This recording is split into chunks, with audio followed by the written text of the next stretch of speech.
Hello, this is Memphis Communiversity. Today we are going to be doing a Taylor Series question, and it is going to be a Taylor Series practice first response question, difficulty number 8. So what we've done, of course, is we've created videos 1 through 10 as we slowly progress in each free response question topic, including Taylor Series, the most famous one on the BC exam.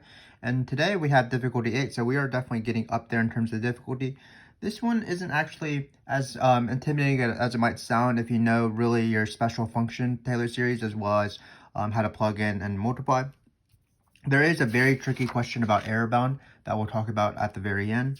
So let's get on to it. So again, this is one of those special function Taylor series questions where it's good to know the Taylor series of e to the x, sine of x, cosine of x, ln of 1 plus x, and so on.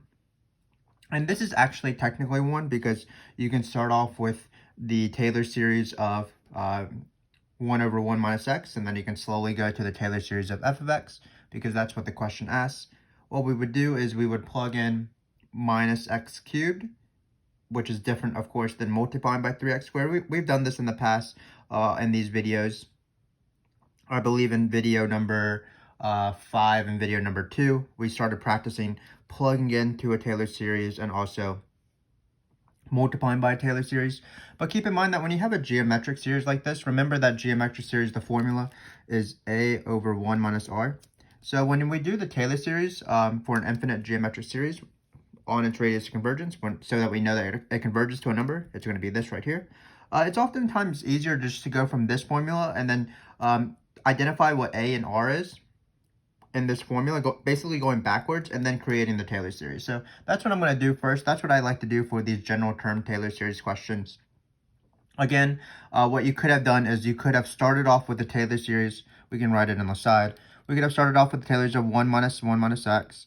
That's just the geometric series starting with x, with the first term is 1, the ratio is x, so it's just 1 plus x squared plus x cubed plus x to the 4th.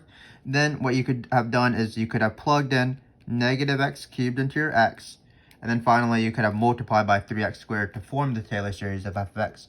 And I think that's the intention of the question, but again, when you have a geometric series, something of the form a over 1 minus r, I feel like it's easier just to go straight to this formula. So remember, what is a here? A is just going to be the top thing. That's the easy thing to identify. And remember that a is the first term. And then what is r? Just be careful here. R is always getting subtracted. So in this case, r isn't x cubed. It's actually negative x cubed. So this is the ratio. Again, usually we're going backwards. Usually we're starting off with a series and then applying a over 1 minus r. But in this case, we're doing it a little bit sort of in the reverse direction. We're starting off with this function, and then we're going to form its Taylor series. So once you have the first term in the ratio, it shouldn't be too bad. All we're going to do is we're going to start writing the Taylor series, of course, the first 4 terms. So what we do is we're going to start off with 3x squared, because that's the first term. And then for every subsequent term after this one, all we're going to do is multiply by x to the negative x cubed. So the next one is definitely going to be negative. Notice the 3 is not getting multiplied or raised to an exponent, so all of these things are going to have 3, 3, 3, 3 in it. And then you multiply negative x cubed. Sorry, I lost my train of thought. You multiply negative x cubed by x squared. Just keep in mind the simple exponent rule. If you have something, let's say some constant c, and you raise it to the m times n, m plus n, that's equal to a the m, sorry, I don't know what I'm saying anymore. This is an exponent law from Algebra 2, so I don't know why I'm struggling with it so much. My brain is not working. But basically, when you have c to the n times c to the n, that's c to the n plus n. So when we multiply x cubed by 3x squared, that's not going to be x to the 6th. We're going to add them, so it's going to be x to the 5th. So again, I don't know why I struggled so much there, but again, it's a simple exponent law. C to m times c to the n is equal to c to the n plus n. For example, 3 to the 4th times 3 to the 5th is 3 to the 9th. 3 to the 4 plus 5. Same thing here. X squared times x cubed is x to the 2 plus 3. Then we're going to keep going. We're going to keep multiplying by negative x cubed. So again, this process isn't too bad. It's always going to be minus 3 plus 3 minus 3 plus 3. Because again, negative x cubed doesn't include the 3. So it never multiplies the constant by anything. So then you're just going to multiply x cubed by 5. So you're going to just keep bumping everything up by 3. So it's going to be x to the 8th. The next one is going to be x to the 11th cubed times to the 8th. And then so on. If you really wanted to do a next term, then the next term would be, of course, negative 3x to the 4th. Not negative 3, but 3x to the 14th. Then it would be negative 3x to the 17th. So again, you're just keep bumping up everything by 3. So again, not too tricky of a question. We identify the first term because it's the top of the thing, the numerator of the fraction. Then every single next term, we just kept multiplying by negative x cubed. So that's why it alternated. And all the exponents were going up 3 every single time. So we do need to include the general. So let's just say that we're starting off with n equals 0, because we can start off really wherever we want to do it. Sometimes when they sort of release their scoring guidelines, the College Board isn't super precise on where they're starting their sort of interval. So I'm going to just specify that mine starts at n equals 0. So what it's going to be is always the first term times the ratio to the n. And why am I starting off with n equals 0? Well, when you plug in 0, it'll be something to the 0 times 1, and you're good to go. So if you want to simplify this, that's another exponent rule. Hopefully I don't struggle as much, but remember that c to the m to the n, that's multiplication. So just be careful. C to the m times c to the n, that's addition. And then c to the n to the n, that's multiplication. So in this case, if you want to simplify this, you can simplify and break up this negative as long as n then x cubed. So that's going to be negative 1 to the n times x cubed to the n. But again, x cubed to the n is 3n. And now we can apply our addition rule right here. So this general term looks like it's going to be plus 3 times negative 1 to the n times x. And then we'll add these exponents, 3n plus 2. And that's the general term, and we are good to go. So that's the first 4 non-zero terms and the general term. So again, you could have done the normal special function Taylor series questions that we have employed in our difficulty number 5 video, as well as our difficulty number 2 video. But those are functions with e to the x, sine of x, cosine of x, and they don't have a special formula like a over 1 minus r for a geometric series. So again, in my opinion, the easiest thing is you look at a over 1 minus r, you look at your function, and then you employ a over 1 minus r. So all it is, it's the first term, and you just keep multiplying by the ratio. Again, be careful that the ratio is negative because it's 1 minus r, so it's 1 minus x cubed. And you just keep multiplying by negative x cubed according to exponent laws. And the general term is also the same thing. A times r to the n, that's what a geometric series is. So again, not too bad. You certainly could have done it this way as well, though. First, starting off with the Taylor series of 1 over 1 minus x, that's 1 plus x squared plus x cubed plus x to the 4th. Plugging in negative x cubed, and then finally multiplying by 3x squared. You would have gotten the same thing. So the next question is pretty small. It says, does the series found in part A converge to 1? But it probably doesn't. Notice that when you plug in 1, actually, you get the alternating series 3 minus 3 plus 3 minus 3 plus 3 minus 3. So notice when you plug in f of 1, you get 3 minus 3 plus 3 minus 3.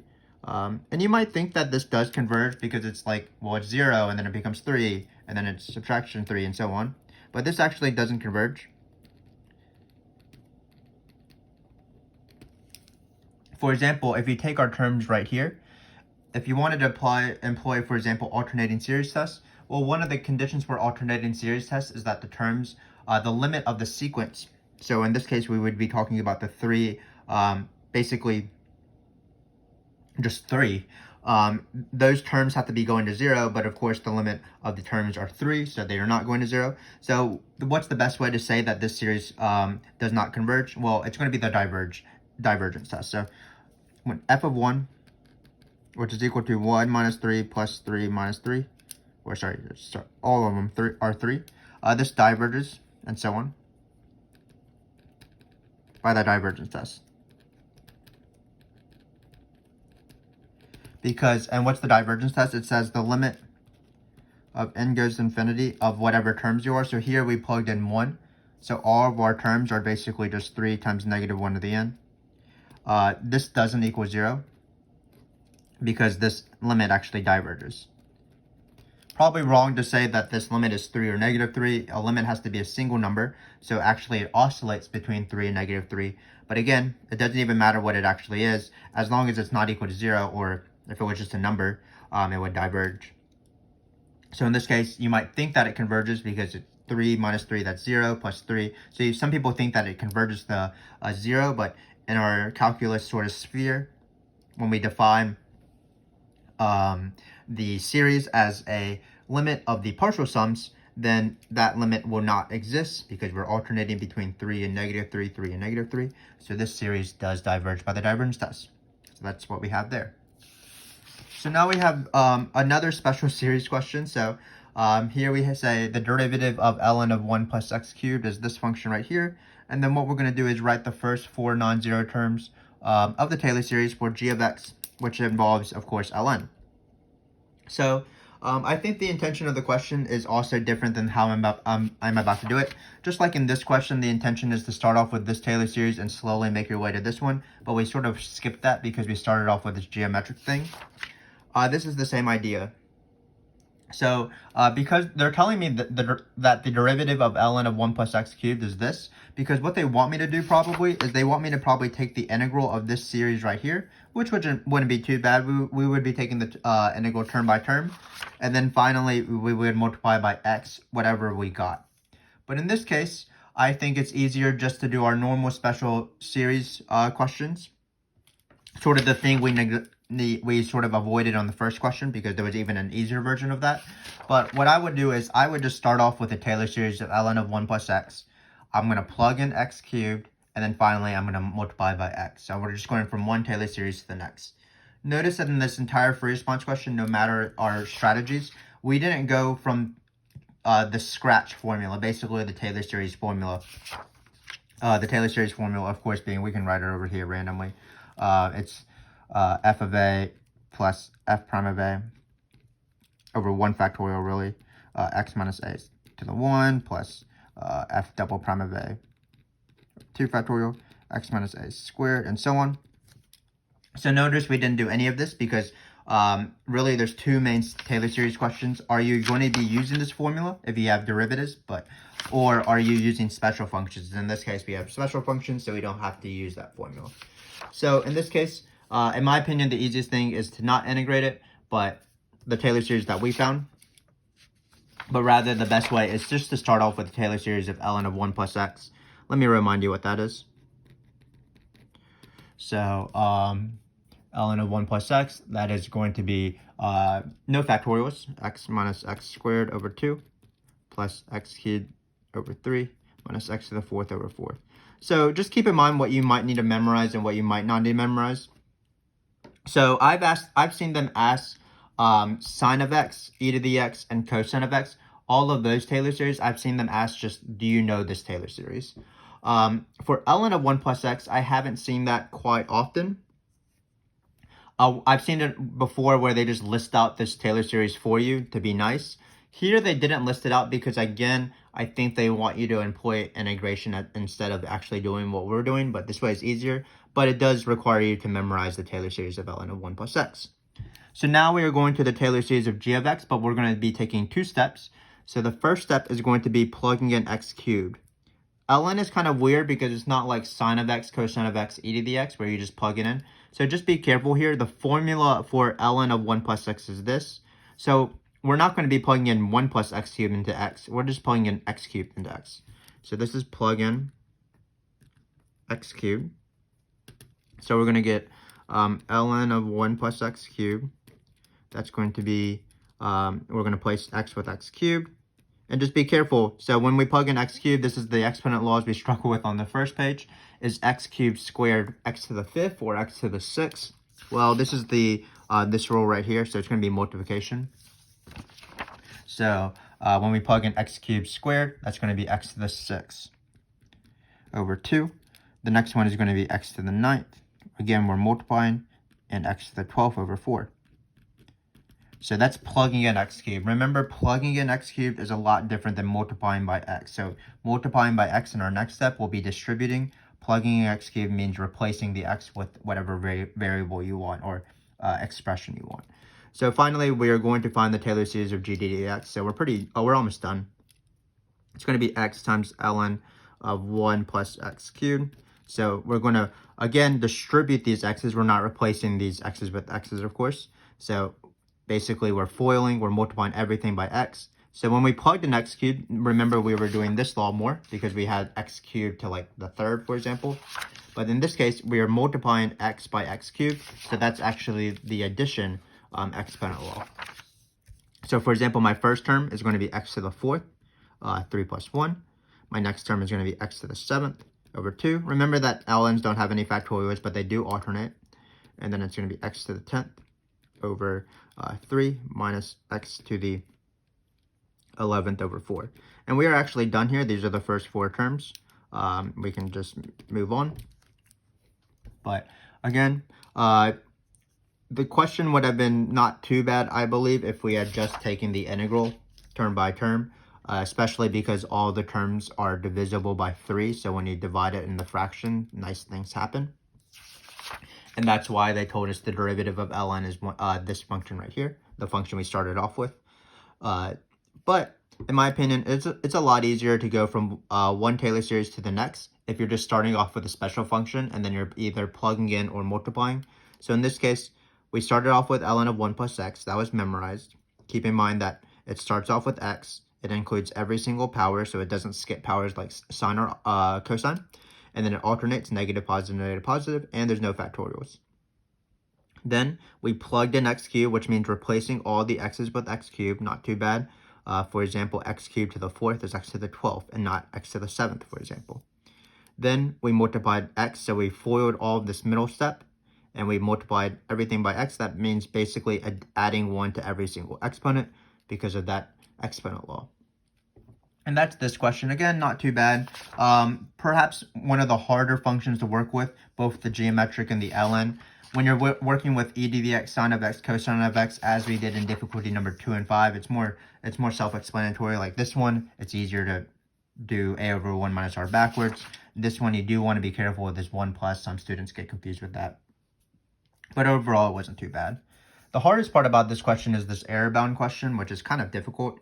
So let me remind you what error bound says. So basically, it would be nice if we could plug in a number here and then sort of just know what the number is, of course. But because this is an infinite series, we're not going to be able to do that because we're not going to be able to plug in, for example, 1/3 or something like that into an infinite series, which makes things tricky. But what we can say is, so that's going to be S. Our goal would be to plug in, for example, 3 or 4, any single number, and just sort of verify what this number is. But unfortunately, we can't do that. So what we do instead is we approximate through a partial sum. So instead, like say we wanted to plug in 1/3. Well, that's going to be very hard because 1/3, there's an infinite terms. But what I can do is I can just plug in 1/3 into maybe the first 3 terms or the first 4 terms. And what I would know is that I definitely won't get my goal. I wouldn't get what plugging in 1/3 into this function, but I would actually get a reasonable approximation. And sometimes reasonable approximations, while they're not as good as exact values, are still good enough. So that's what we would do. So in order to plug in 1/3 into this function, we would like to plug in 1/3 into an infinite terms, but we have to be satisfied with just plugging in 1/3 into for example, the first 3 terms. And how this works is that what I would like to know is I might not know exactly what how close these two things are, the approximation and the exact value. But what error bound tells me is that it is bounded by a pretty small number when I do this. So let's think about what it's going to be. So what happens is we're going to plug in, I think I mentioned plugging in 3 earlier. You can't plug in 3 because it wouldn't be in the radius, but that's besides the point. So in this case, what we're going to do is we're going to find an approximation such that the next term over, which is the bound of the error, is going to be less than 1/3000. So what I need to do is I actually need to eyeball, first off, what number am I plugging in? So in this case, it's a little bit weird. We usually write the formula like this, but notice this guy right here is going to be the sum because we're going to be plugging in a particular number. So what they want me to find is the thing they normally don't ask me to find, which is Sn. This is the approximation. This is going to be the C.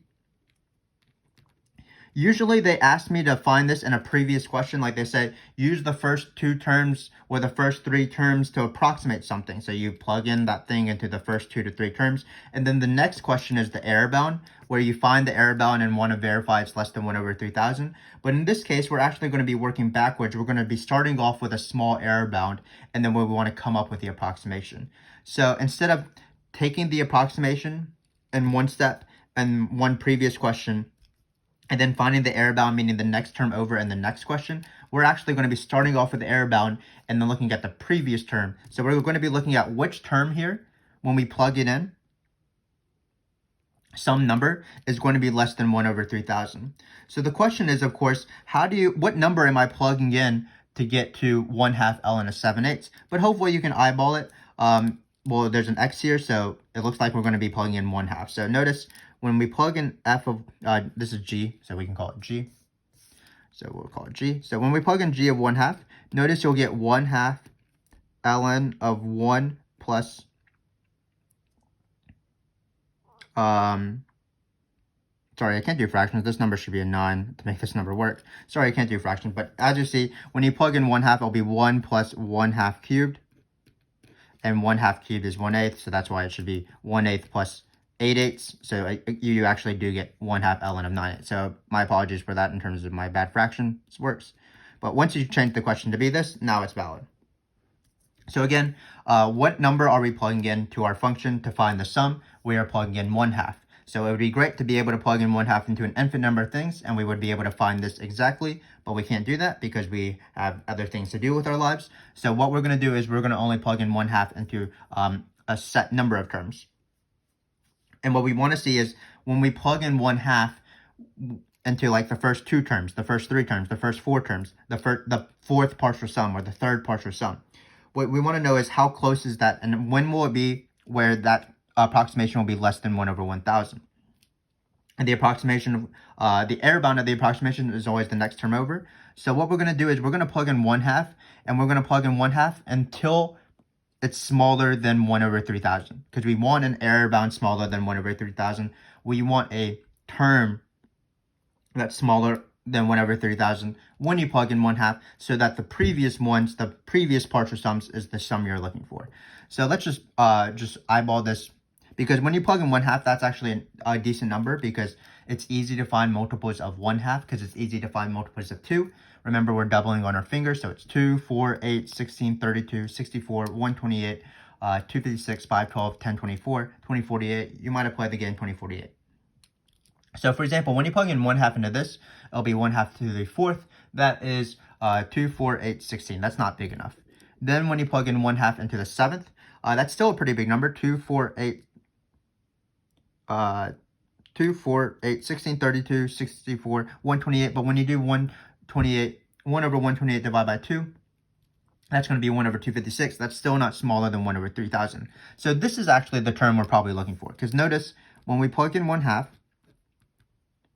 we divide it by 3. We're going to get 1 over 2, 4, 8, 16, 32, 64, 128, 256, 512, 1024. So it's going to be 1024 divided by 3. That's going to be 1 over whatever 24 times 3 is. That's going to be, I believe 3,072, because 24 times 3 is 3 less than 25 times 3, and 25 times 3 is 3/4. But of course, this number, notice, is smaller than 1 over 3,000, which is exactly what we want. So what we're saying is that if this term serves as our error bound, and it could have been this term if we had to go further. This term is obviously wrong. We added 1 to everything, so this should be to the 13th. But it could have been this term. If it were this term, remember that you don't include the negative. But it happened to be that this is the first term that mattered.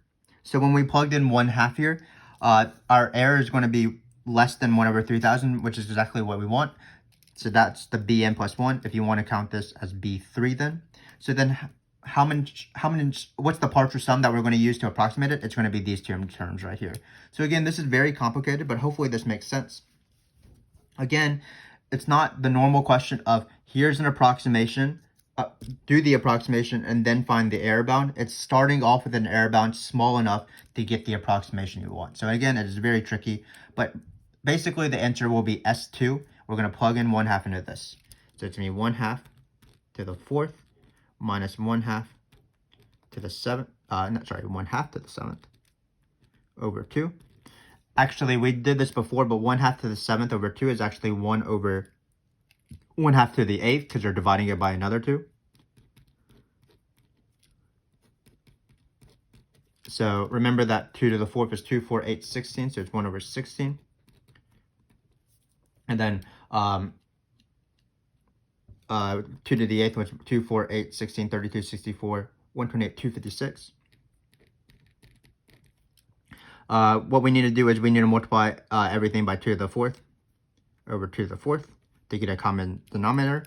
Looks like we're going to get 16 over 256 minus 1 over 256, which is equal to 15 over 256. So again, error bound isn't too tricky because there's only 3 little things here, and like you're literally just plugging in into a polynomial. But it's hard to know exactly what everything is. So let me just describe what everything is now that we have the answers. So again, we would like to find the sum. And what would be the sum? We would be plugging in 1/2 into all of this. It would be the ln of 9/8. 1/2 the ln of 9/8. My apologies for writing 9/8 here. My apologies for 13. But if you've watched our videos before, you know that it's easy to mess up when you're doing a lot of math.